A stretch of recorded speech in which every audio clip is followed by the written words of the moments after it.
cuando llego a Estados Unidos, llegamos a New Jersey y llegamos a un suburbio de New Jersey donde prácticamente no había muchos hispanos. Entonces, claramente, mi hermano y yo éramos la minoría de todo.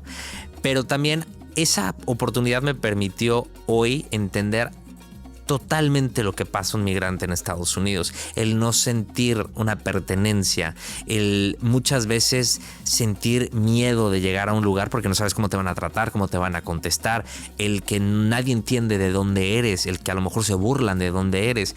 Es decir, todas esas experiencias que en su momento no entendía por qué las estaba viviendo, hoy me han permitido ser mucho más empático con quien hoy está viviendo una situación difícil. Y creo que eso también es importante cuando tienes la responsabilidad de ser la voz de tantas personas que no la tienen. Ámbar con alma.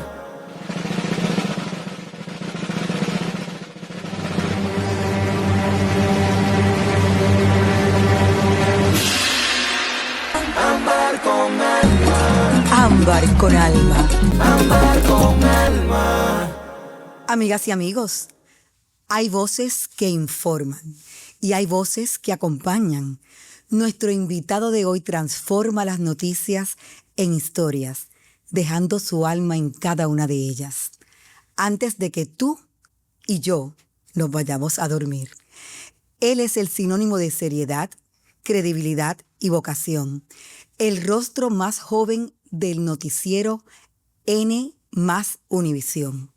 Pero antes de que existiera el periodista multipremiado, hubo un niño en la Ciudad de México que soñaba con ser escuchado y bien escuchado. Hoy está aquí el ser humano, el hombre, que entiende el poder de las palabras y la responsabilidad de decirlas.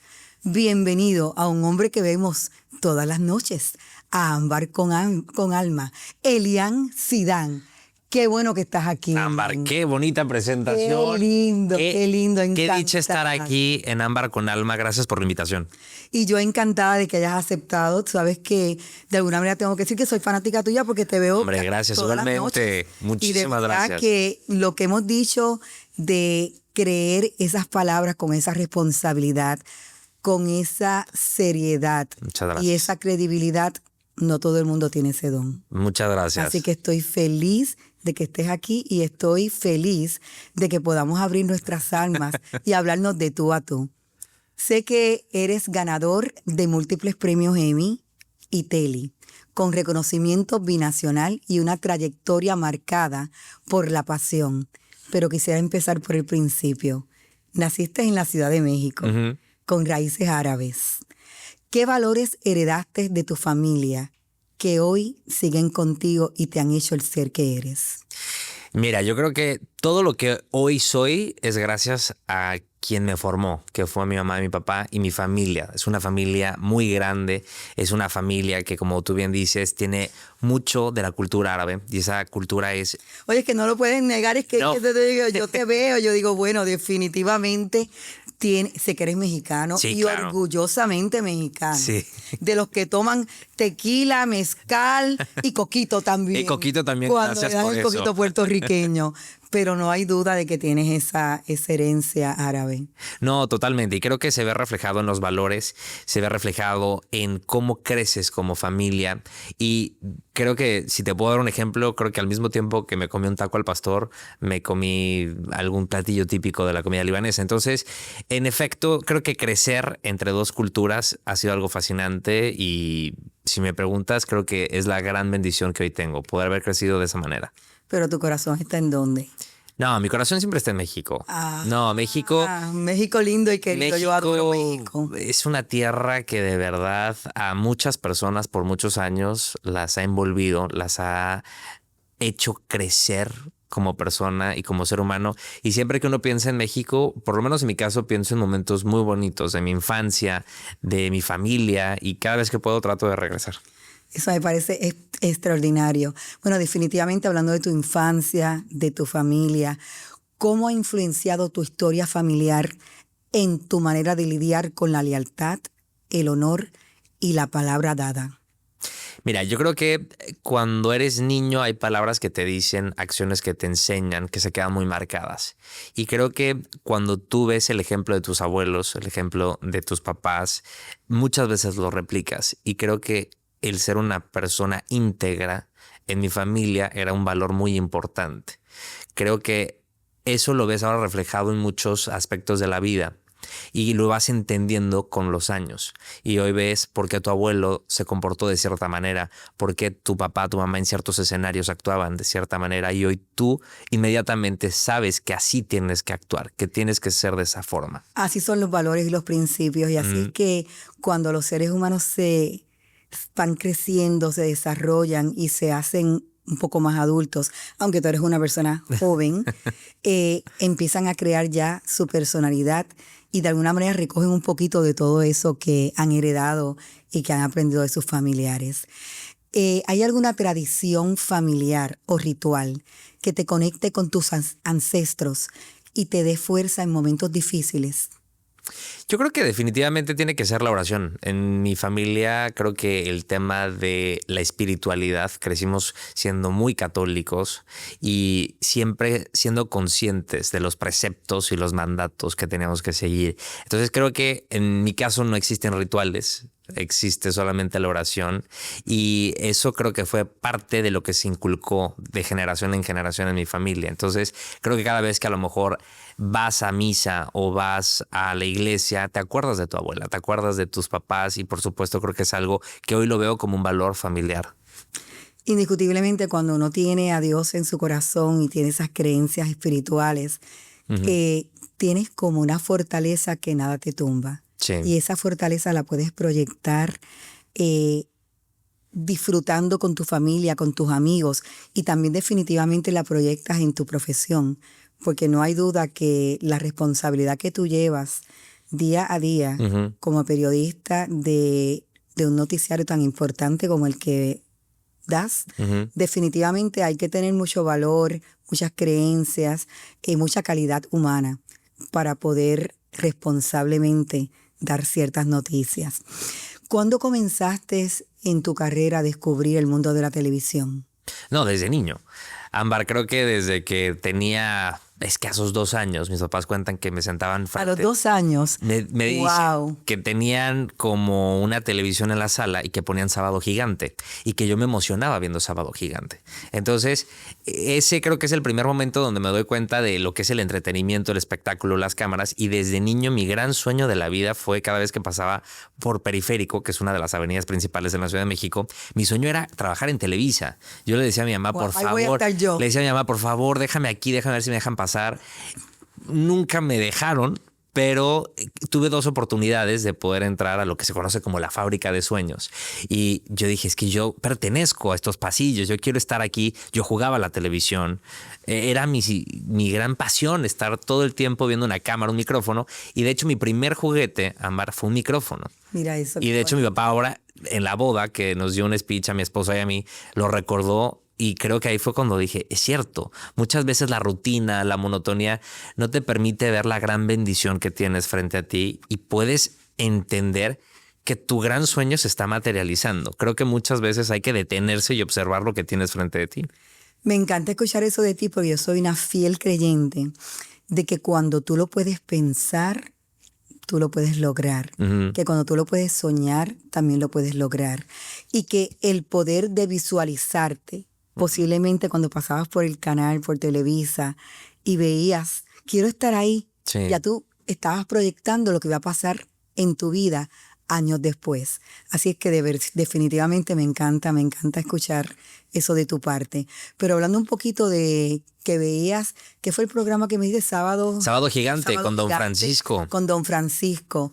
Aparte de admirar a Don Francisco, que yo creo que todos lo hemos admirado por siempre. ¿Había algún artista, alguna celebridad que tú admirabas y tú decías, cuando yo sea grande quiero ser como él? Mira, hay muchos y de hecho hoy tengo la oportunidad de conocer a varios de ellos. Uno que tengo muy presente es Alan Thatcher, que Alan Thatcher presentaba un show que era un show de canto. Me encanta él también. Era un concurso de canto y cuando lo conocí por primera vez, oye, es un gran amigo, pero cuando lo conocí le dije, es que yo jugaba a ser tú. Yo tenía el micrófono y yo me sentía el presentador del show en ese momento, que era un ícono de la televisión. Y yo creé mi propio espacio donde yo era el presentador del noticiero que tenía Wow. una sección de canto, una sección de entretenimiento, una sección de como sociales, pero yo hacía todo. O sea, era como un poco el juego que nadie quería jugar porque éramos todos niños y yo creo que mi entorno decía, pero ¿qué está pasando? O sea, ¿por qué queremos jugar a la televisión? Y mira, fue tanto el meterle a todos el tema de la televisión que mi hermano terminó trabajando en lo mismo. Mira para eso. Oye, de verdad que cuando uno nace para algo y uno lo quiere y lo logra, esa pasión te lleva a abrir todas las puertas necesarias. Claro. Así es que de verdad que me parece bien, bien bonito eso. Si tú supieras que compartimos un poco, yo soy, aparte de ser empresaria, soy cantante desde muy niña. Y a mí me cuentan y recuerdo también que me trepaban en mesas y cosas a veces hasta con un palo de escoba cantando. Claro. O sea que yo también me visualizaba de alguna manera como cantante. O sea que todas esas cosas que tú estabas haciendo es que de alguna manera ya tú estabas como pronosticando que iba a ser tu futuro, indiscutiblemente. Oye, pero llegaste a Estados Unidos a los 16 años. ¿Cómo fue ser un inmigrante en esos momentos? ¿Te sentías diferente? ¿Te sentías raro? ¿Te sentías que estabas listo para comerte el mundo, Estados Unidos? Cuéntame. Mira, creo que fue un momento complicado por la edad. O sea, creo que estábamos todos inciertos de qué era lo que iba a suceder. Fue una gran oportunidad de trabajo para mi papá. Y Los trajo a todos ustedes. Y en ese momento no había ni voz ni voto de decir yo me quedo, ¿no? Entonces nos mudamos todos como familia, pero personalmente yo estaba atravesando la adolescencia. Era una etapa complicada donde no te hallas a ti mismo. Nada te gusta, no entiendes por qué tus papás son así. Y fue un shock cultural muy fuerte. Porque yo en México ya empezaba a vivir, según yo, una vida adulta. Sí, ya tenía permisos, ya tenía mi carro. Es decir, ya empezaba a tener un poco más de libertades y cuando llego a Estados Unidos, llegamos a New Jersey. Y llegamos a un suburbio de New Jersey donde prácticamente no había muchos hispanos. Entonces, claramente, mi hermano y yo éramos la minoría de todo. Pero también esa oportunidad me permitió hoy entender totalmente lo que pasa un migrante en Estados Unidos, el no sentir una pertenencia, el muchas veces sentir miedo de llegar a un lugar porque no sabes cómo te van a tratar, cómo te van a contestar, el que nadie entiende de dónde eres, el que a lo mejor se burlan de dónde eres. Es decir, todas esas experiencias que en su momento no entendía por qué las estaba viviendo, hoy me han permitido ser mucho más empático con quien hoy está viviendo una situación difícil. Y creo que eso también es importante cuando tienes la responsabilidad de ser la voz de tantas personas que no la tienen. ¿Se te hizo difícil a los 16 años esa transición? Sí, claro. De entender que estabas en una cultura un poco diferente, que te sentías a lo mejor extranjero en el país que ibas a estar viviendo, porque tu papá ya se había mudado para acá con tu familia. O sea, fue un momento difícil. Es un momento muy complicado porque estás dejando atrás todo lo que eres. Estás dejando tu idioma, tu cultura, tu país, a tu familia y estás emprendiendo una nueva aventura. En nuestro caso éramos solamente 4. Mi mamá, mi papá, mi hermano y yo. Y estábamos nosotros 4 enfrentando al mundo prácticamente. Pero fue una etapa también muy bonita porque te permite reencontrarte con tu entorno más cercano, que es tu familia nuclear. Claro. Y eso nos permitió estar mucho más unidos de lo que éramos, porque estábamos solos, éramos nosotros contra todos. Eran ustedes y ustedes. Literalmente. Y con mi hermano nos permitió ser mucho más cercanos de lo que ya éramos, porque compartíamos todos los momentos. Mira, recuerdo, Ámbar, que un momento del primer día de clases, mi hermano y yo no conocíamos a nadie y nos tocó sentarnos afuera en unas escaleras porque nadie nos invitó a su mesa a sentarnos. Con el tiempo cambió, pero cada vez que regresamos y pasamos, es un momento nostálgico de decir, oye, ¿te acuerdas cuando estábamos en esas escaleras comiendo lunch solos? Porque primero no entendíamos nada. Según nosotros veníamos de una escuela bilingüe en México, pero llegas acá y no entiendes nada. O sea, realmente, a ver, el tema cultural a lo mejor te bloquea y es un tema de que yo tenía que grabar las clases para llegar a mi casa a volverlas a dar play porque no entendía nada de lo que me decían las maestras. Claro. Y hoy puedo entender también el tema de ser migrante en Estados Unidos, pero por una experiencia propia. Sí, porque lo viviste en carne propia. ¿Te atreverías a darle un consejo a esos niños, esos jóvenes que están pasando por una situación similar, que sus padres vienen a buscar un mejor bienestar a Estados Unidos y se sienten un poco bulleados, o sea, a veces son tan crueles algunos compañeros que no los invitan a sentarse con ellos, no hacen amistad, no hacen acercamientos y de alguna manera los rechazan. ¿Te darías un mensaje para esos niños que están pasando por ese momento? Yo creo que lo más importante y que tienen que saber es que nunca se deben sentir avergonzados de quiénes son y de su origen. El tener la oportunidad de hablar 2 idiomas es un superpoder. En un futuro lo van a entender. Cuando venga una oportunidad laboral se van a dar cuenta que tienen un superpoder, que tienen 2 culturas en su haber, que tienen 2 idiomas en su haber y jamás se sientan avergonzados de decir quiénes son ni de dónde son, porque en el momento de la presión social y a una edad tan joven, a lo mejor sí te da pena que no te vean como el resto, pero más adelante vas entendiendo que la vida te permite entender que la ignorancia, porque yo digo que el bullying y que también situaciones de racismo vienen desde la ignorancia. Definitivamente. Hacen que las personas sean muy limitadas. Y que vamos a agregarle que tampoco, que no permitan que nada ni nadie les quite su autoestima. No, totalmente. Que es bien importante. A veces yo te digo, yo tengo también mi hijo y mi hijo en un momento me decía, mami, pero es que no tengo amigos, o sea, como que no logro hacer amigos. Y aunque vivíamos en Puerto Rico, mi hijo siempre fue dominante al idioma inglés. Y a veces sus compañeros no dominaban el inglés como él. Y lamentablemente, pues, se sentía aislado. Y yo le dije, no importa lo que pase, tú hablas tu español como lo hables, hablas tu inglés, ayuda a tus amigos a que aprendan inglés, pero nunca sientas que eres menos. Claro. Porque eso es lo más importante que tienes.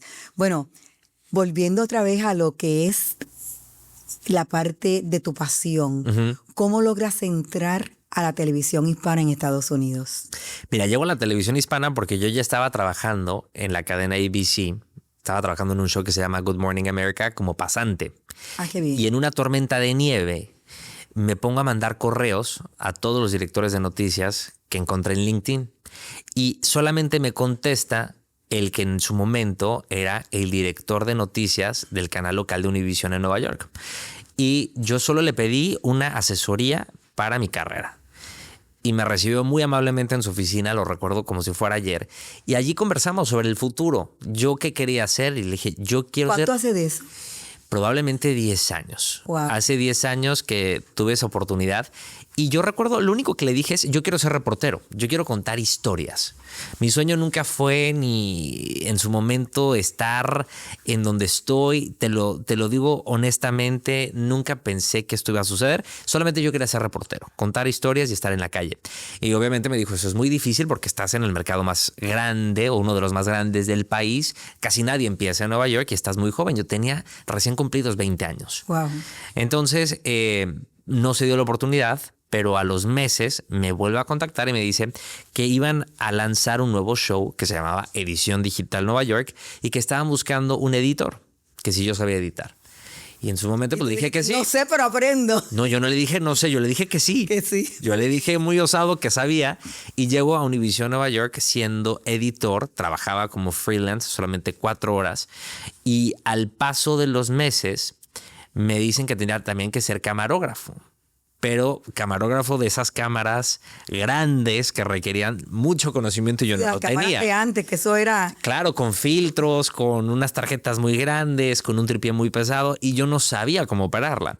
Entonces, eso me dio también mucho la oportunidad de entender el otro lado de esta profesión, que es el gran trabajo que hacen nuestros compañeros detrás de cámaras.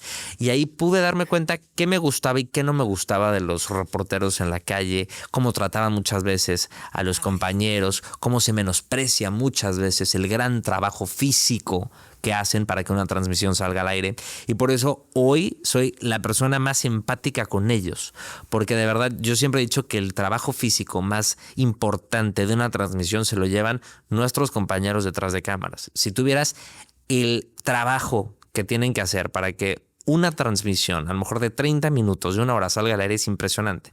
Y después, a los meses, años, tuve la oportunidad de ir a México para cubrir un terremoto terrible en el 2017. Y me mandan solo, con una cámara y con una computadora.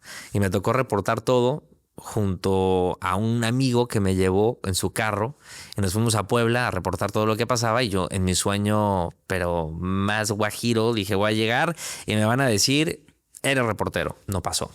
Y fue un momento de mucha frustración porque yo creí haber hecho un buen trabajo, creí que ya había demostrado que podía ser reportero, Puedes hacerlo. pero no se dio. Y fue cuando en su momento la reportera de la mañana decide irse, que me dan la oportunidad de aplicar como un casting al reportero de la mañana. Y allí fue donde comienza mi experiencia de reportero en Nueva York en la calle. Y fue una experiencia fascinante porque en su momento nunca pensé que iba a terminar siendo el presentador del show donde comencé siendo el editor y el camarógrafo. Y así fue. Pero qué bueno que tuviste esa experiencia porque de alguna manera puedes valorar todas las funciones que se dan para que se pueda transmitir un minuto en televisión. Que como tú bien señalas, la gente no sabe. O sea, la gente no sabe que los artistas, pues mira, tenemos un tiempo de preparación. Claro. Que detrás de cada artista, pues hay luces, sonido, Totalmente. cámara, ayudantes. O sea, que son tantos y tantos y tantos procesos. Y después viene la edición. O sea, de todo eso que se trabaja, todo lo que captan las cámaras, poder editarlo para pasar un programa razonable y completo en la televisión, vaya la redundancia. Pero qué bien, de verdad, que esa experiencia tuya de haber pasado por esos roles te ha dado esa fortaleza de poder sentirte empático con tus compañeros. Oye, ¿y qué pensaste el día en que te sentaste en una de las sillas más importantes para un periodista? Cuando dijiste, wow, ahora sí lo logré. O sea, me costó trabajo, pensé que no lo iba a lograr, me frustré, pero estoy aquí. Mira, creo que es el gran sueño de cualquier periodista de habla hispana, poder tener la oportunidad que tenemos quienes laboramos en el noticiero N+ Univisión, de poder sentarte en esa silla que por muchos años ha sido referente de credibilidad, de compromiso, de cercanía y de profesionalismo. Pero creo que lo más importante, Ámbar, es lo que me dijo en su momento Jorge Ramos. Esta silla es prestada. Tremendo periodista. Imagínate que tu oportunidad de conocer a Jorge es cuando tienes la oportunidad de, en su momento, suplirlo y entender que esas sillas son prestadas. Creo que es importante que uno entienda que no es tu silla, no es tu set, no es tu show. Es el programa de noticias, el informativo de noticias del pueblo hispano. Y uno solo funge como un salvoconducto entre la información y la audiencia. Claro. Pero creo que eso es importante también, nunca creerte más o menos que nadie. Esto es efímero, esto es pasajero, hay que disfrutar la oportunidad. Así es. Y hay que hacer todos los días un mejor esfuerzo por ser mejor que ayer. Cada día. Mejor cada día, y con ese compromiso de que hay muchas personas que dependen de lo que tú digas para digerir la información. Hoy que hay tanto acceso a redes sociales, Así es. hoy que hay tanto contenido, hay mucha necesidad de entender lo que está pasando y de creer lo que está pasando en un mundo lleno de desinformación. Así mismo es.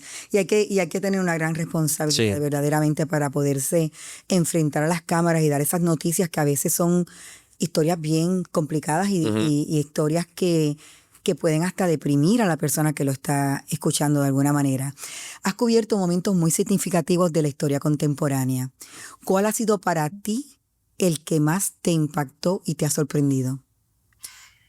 Miren, un impacto positivo, te podría decir que las historias donde te das cuenta que en los momentos más crudos, más crueles de una sociedad hay empatía, hay resiliencia y hay una sed de seguir adelante, que hay una mano amiga.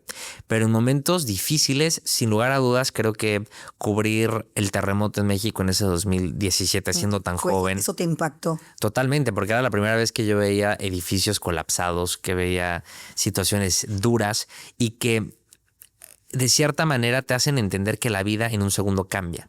Pero ahora hace apenas algunos meses, hace un año probablemente, me tocó ir a República Dominicana a cubrir el colapso de la discoteca Jet Set. Oh. Y fue un flashback inmediato a ese momento en México, de ver una estructura en ruinas y ver cómo empiezan a sacar los cuerpos de entre los escombros. Ay. Y creo que ese es el mismo sentimiento de decir, imagínate estar disfrutando, estar celebrando y en cuestión de segundos la vida te cambió. Que ni te enteras, no te da tiempo ni de saber qué pasó.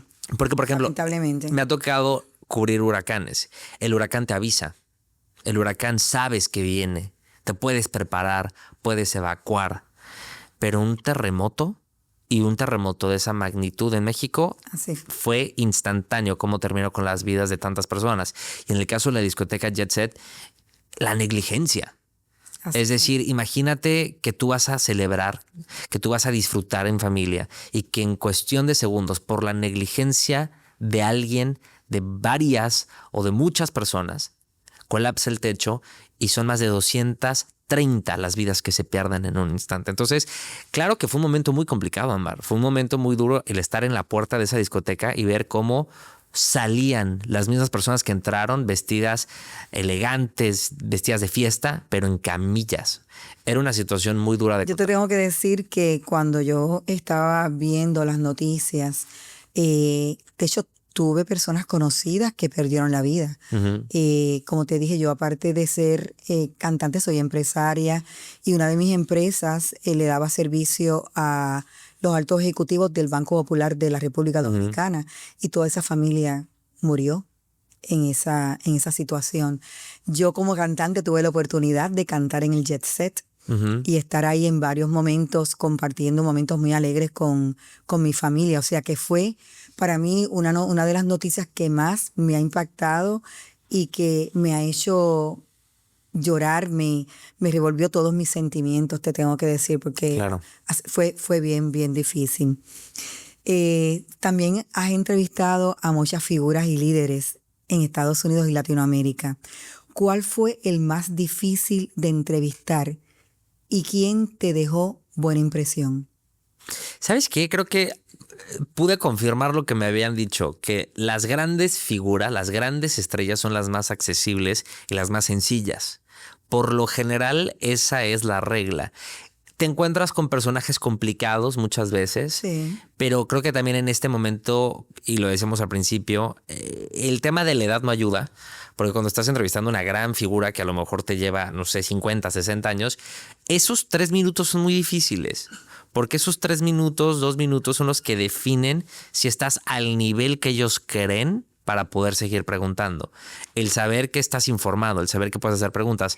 Pero mira, te diría que, por ejemplo, una de las historias o uno de los momentos, una de las entrevistas que más me marcó fue una con Yuri. Mi gran sueño de conocer a Yuri. Imagínate esta historia. Yuri llega al canal a tiempo, con esa profesionalidad que la caracteriza, y empieza el noticiero en Breaking News, donde por 2 horas tuvimos que seguir con la noticia en desarrollo y Yuri esperando pacientemente en su camerino. 2 horas. Wow. Sale Yuri después de 2 horas y lo primero que le dije es: perdónanos de verdad, qué pena contigo, qué vergüenza que has estado esperando 2 horas. Y la respuesta fue: no hay ningún problema. No pasa nada. No pasa nada. Y creo que esos momentos te marcan porque después en reuniones, cuando llega a lo mejor un artista emergente y empieza con exigencias, lo primero que todo el mundo dice: oye, si Yuri esperó 2 horas, si Yuri pudo, que esta persona no tenga la capacidad de un poquito de tolerancia, creo que fue el gran aprendizaje no solamente para mí, para todo el equipo. Para todo el mundo. Yo te digo una cosa, que tienes una razón y tienes un punto de vista bien interesante, porque la realidad es que yo que he tenido también oportunidad de entrevistar tantas y tantas personas y conocer tantas personas también en el mundo empresarial, es bien triste cuando te das con personas que no se comparan con grandes celebridades o con grandes líderes, y como que en Puerto Rico dirían se les suben los humos. Claro. Lamentablemente. Y yo pienso que son las personas que de alguna manera anulan su progreso. porque cuando a las personas se les suben los humos y de alguna manera se olvidan de que hay un proceso de crecimiento y que mientras más metas tú alcances y mientras más alto llegues, más humilde debes ser y siempre recordar tus raíces, Claro. creo que crecerían mucho más, indiscutiblemente. Si te dieran la oportunidad de entrevistar, Elian, a alguna personalidad, alguna celebridad, alguien que tú has admirado o admiras, ya esté viva o haya pasado, haya muerto, ¿quién sería esa persona y por qué? Mira, yo lo dije muchas veces y me quedé con esa espinita porque no se pudo, pero me hubiera encantado hablar con el Papa Francisco, porque creo Qué que bello. fue alguien que revolucionó una institución que venía en una decadencia y que estaba ávida de un cambio. Y fue alguien que acercó a muchas personas a una institución que estaba siendo el blanco de muchos ataques. Es correcto. Entonces creo que me hubiera encantado hablar con él. Creo que fue alguien que también va a ser histórico porque fue el primer pontífice hispano. Alguien que entiende también las necesidades de este pueblo hispano. Y creo que si hubiera tenido la oportunidad de hablar con él, Entrevistarlo. hubiera preguntado muchas cosas que a lo mejor durante mi adolescencia cuestioné, durante mi etapa adulta también me sigo preguntando, y que probablemente él como jesuita también siento que se sentía muy incómodo en ese sitio donde vivió hasta sus últimos días. Pero él hizo una gran diferencia, impactó nuestras vidas. Totalmente. Demostrando una calidad humana incomparable y una humildad que muchos tenemos que emular, Sí. indiscutiblemente. Bueno, pues nada, pero imagínate que lo estás entrevistando, tú eres una persona visionaria. Así que yo creo que eso es otro ejercicio. ¿Te acuerdas del ejercicio Sí, claro. que hiciste en un momento dado cuando eras chico, que hacías el modelaje de que eras el periodista y has logrado ser un gran periodista? Muchas gracias. Vamos a esperar que eso se pueda lograr. Oye, vivimos en un mundo saturado de información. ¿Cómo se protege la credibilidad y el alma del periodismo? Mira, se protege todos los días. Yo creo que hay momentos que son importantes en la vida y ahí es cuando te das cuenta que la audiencia recurre a uno. Cuando en la calle te dicen, oye, es que te estaba viendo cuando pasó esto, es que estabas ahí cuando ocurrió esto. Y cuando te das cuenta que en este momento donde hay tanta desinformación, como lo decía hace apenas algunos minutos, el que la audiencia regrese a uno, que regrese a un medio tradicional con tanta credibilidad, valga la redundancia, te hace entender que tú en un segundo puedes perderla. Si tú dijiste algo que no era, si dijiste algo que no sientes que era como debía ser, puedes perder toda tu credibilidad que pudiste haber construido durante toda tu carrera. Así es. Entonces, a ver, creo que hay muchas veces que entras en esas disyuntivas de decir se dice, no se dice, está confirmado, no está confirmado. Y a lo mejor tú no te sientes cómodo diciéndolo. Debe ser difícil estar en un momento de breaking news que tiene que estar en vivo ahí dando una información y todavía no sabes si es real o no. Tú sabes que eso ha pasado. Y mire, Y ha ¿sabes qué pasado a pasa? grandes periodistas Y pasa también. muchas veces cuando hay tanta premura por decir la información. Exactamente. Mira, yo recuerdo que cuando muere Paquita, la del barrio, a la hora que sale el noticiero en la noche, yo no tenía en mi mano el acta de defunción. Solo teníamos La información. la información de alguien cercano a ella que confirmaba la causa de muerte, pero durante todo el día se manejaron tantas hipótesis de lo que había ocurrido que yo dije, si yo no veo a las 11:35 de la noche hora del este el acta de defunción, yo no voy a decir de qué murió Paquita. Y fue una decisión que yo tomé de no decir de qué murió Paquita. Obviamente empezó el tema de las redes sociales a decir cómo es posible que dijo que no sabíamos, pero después sí sabíamos, pero es que a mí no constaba. Claro. Yo no claro, puedo... es responsabilidad. Claro, yo no me puedo basar en lo que dice una sola persona si no hay algo oficial. ¿Me entiendes? Entonces, fue un tema de conversación en el previo al noticiero, pero fue una decisión propia que yo decidí. Nadie más. Yo opté por no decirlo porque yo no lo había visto. Ya después salió que en efecto sí había ocurrido, pero fue después de la emisión. Sí, lo que pasa es que cuando uno es un periodista, en el caso tuyo, de noticias serias, no puede perder la credibilidad. O sea que yo creo que te quedaste en el lado más seguro. Porque si hubieses dado una información basada en rumores o basada en las redes, que puede ser cierto o no, tú hubieses quedado mal. Así que yo pienso que tomaste la mejor decisión. Bueno, vamos a hablar ahora de algo rico, de algo A ver. bueno. Sé que recientemente tenemos que felicitarte porque te casaste. Muchas gracias. Comenzaste una nueva etapa en tu vida junto a una mujer espectacular, Muchas gracias. Valeria González. ¿Qué complemento ella hace en tu vida? Todo.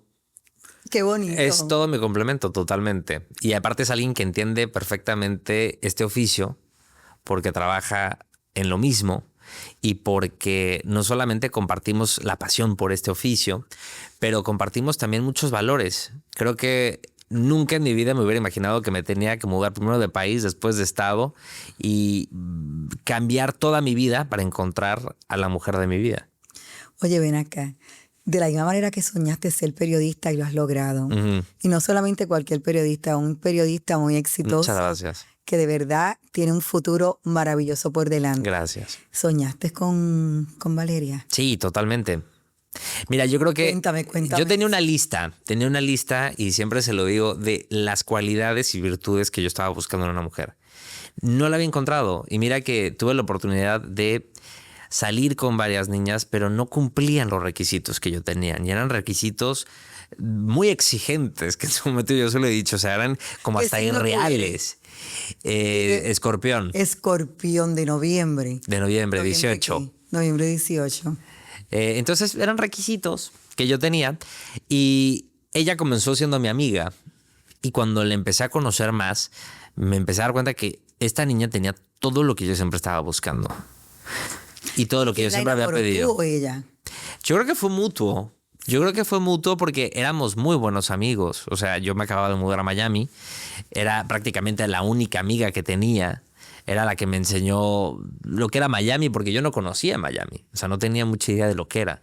Y ahí fue donde en la convivencia me di cuenta que todas las cualidades y todas las virtudes las tenía ella. Qué bonito. Y muchas veces creo que te tienes que dar cuenta de quién es la persona que tienes al lado. Claro. Y valorarla. Y valorarla, totalmente. Y serle fiel para toda la vida, todas esas cosas. ¿Te acuerdas de todas esas palabras claro. cuando te casaste? Por supuesto que sí. Qué bueno, qué bueno. Así que definitivamente yo creo que hacen una pareja bien. Muchas ¿verdad? gracias. Se nota la alegría porque esa boda de ustedes estuvo por todo lo alto. Muchas gracias. Espectacular, estuvo en portadas en todas partes.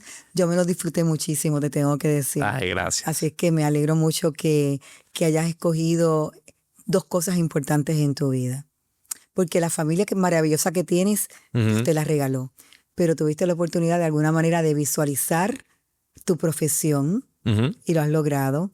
Y de alguna manera también de visualizar a la que hoy en día es tu esposa. Claro. A Valeria González. Valeria, te felicito, porque indiscutiblemente te casaste con un hombre maravilloso, Muchas con unos gracias. valores y principios espectaculares.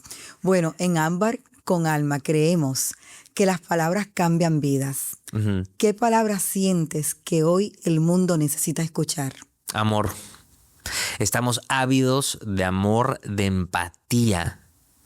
Y creo que lo vemos en todos los aspectos, Ámbar. Lo vemos en el aspecto político, en el aspecto social y también creo que lo vemos en las generaciones más jóvenes. Generaciones que a lo mejor hoy normalizan comportamientos que no están bien y que no podemos permitir que como sociedad sigamos de esta manera. Totalmente. Porque de no se acuerdo. puede convivir así. Creo que todos debemos coexistir. Totalmente de acuerdo. Yo creo que no pudiste haber definido una mejor palabra, porque el amor todo lo puede. Claro. El amor todo lo vence, el amor abre puertas, Ujú.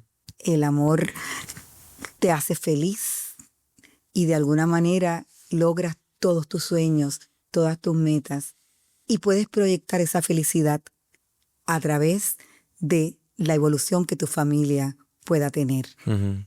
Sé que aunque es muy temprano tu casamiento, recién estás creando tu familia, cuando decidas tener tus hijos, Ujú. ¿qué legado quisieras dejarles? Yo creo que el gran legado es el que sean personas cabales, íntegras y que sean personas que sean recordadas por sus hechos. Yo creo que hay dos caminos en la vida, Ámbar. Tú puedes llegar por el lado donde pisoteaste a la gente, donde les metiste el pie, donde hiciste mal con tal de seguir escalando. O pudiste optar por el otro camino que a lo mejor está más lleno de baches, es un camino a lo mejor más complicado, más tardado, pero tú te vas a ir a la tumba solamente con una cosa, con lo que dejaste, con el legado, con lo que hiciste por los demás. Y qué feo que te recuerden por algo tan ruin como lo es a lo mejor el meterle el pie a alguien, el querer perjudicar a los demás para que tú puedas sobresalir. Creo que el poderte ir a dormir con la conciencia tranquila, el que le preguntes a cualquier persona sobre ti y no tengan una sola mala cosa que decir de ti, ese es el mejor legado que puedes tener. Es la mejor enseñanza que puedes tener. Y es, creo que, el mejor aprendizaje que le puedes dejar a cualquier persona. Tengo que decirte que te tengo que felicitar. Muchas gracias. No solamente a ti, sino a tus padres, porque escuchándote hablar, de verdad que me quito el sombrero ante ti. No, muchas Te gracias. admiro, me encanta tu calidez, me encanta tu resiliencia, me encanta cómo de alguna manera empatizas con lo que haces y con los que están alrededor. Indiscutiblemente eres un ser humano admirable y un Ay, ser muchas humano gracias. que tengo que decir que no me cansaré de desearte muchas bendiciones. Igualmente, gracias. Aprovecho que estamos comenzando un año 2026 y que has comenzado con unos proyectos importantes en tu vida. Desearte lo mejor indiscutiblemente. Así es que hoy no solamente hemos conocido a un periodista impecable, sino al hombre íntegro que nos acompaña cada noche. Gracias, Elian Zidane. No, hombre, gracias a Ha ti, sido Ámbar. una emoción grande conocerte y conocer Igualmente. ese ser humano tan maravilloso que hay en ti. No cambies nunca. Muchas gracias. Gracias por estar aquí. A ti. No tengo palabras. No, hombre, a ti. Gracias por el espacio, por la oportunidad y gracias por estos momentos y por hacer un contenido con calidad cuando hay tantas oportunidades y tantas opciones, pero que no nos dejan esto. El tener un propósito y el tener la oportunidad que con palabras puedes transformar el alma de muchas personas. Así mismo es. Qué hombre increíble eres. Gracias. No solamente un gran periodista, sino un hombre Muchas gracias, fuera de Ámbar. liga. Y a ustedes, amigos, únanse a nuestro canal en YouTube, Ámbar con Alma.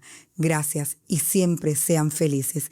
Y no dejen de ver a nuestro amigo Elian Zidane, serio, con gran credibilidad y una calidad incomparable. Hasta la próxima.